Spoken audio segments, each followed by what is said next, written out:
Welcome to Fran's Friends, and join me in my crafting journey. But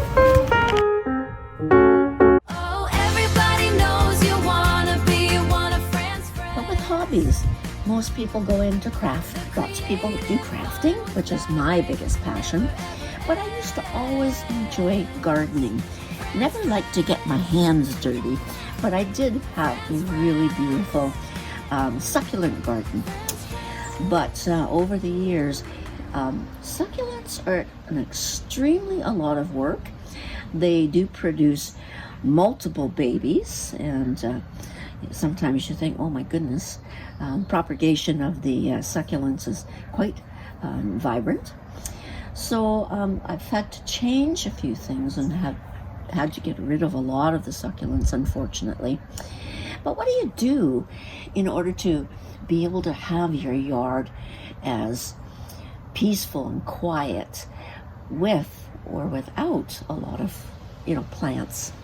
My husband's the gardener. He's the veggies with the garlic and the zucchini and the carrots, but I was always just a few flowers. As you can see in the video in front of you are my Lucifer. And a little later on this season, there'll be beautiful red flowers, which really pulls the hummingbirds towards the red. And I do love hostas. I've always been a big hosta fan. But what do you do to maintain the creativity in your garden to produce the serenity that you really require? So I've always, being a crafter, why not take your crafts outside? So I've got a bunch of pictures. I've taken a little rock, painted it red. I've taken planters, and with my chopsaw and my bandsaw, I've made fish, and instead of having to deal with flowers and stuff, I've made planters with seashells and painted them bright blue colors to accent my yard and that type of thing. That way you don't have to, fix it at the end of a season and transplant or whatever. You can just nicely put them away.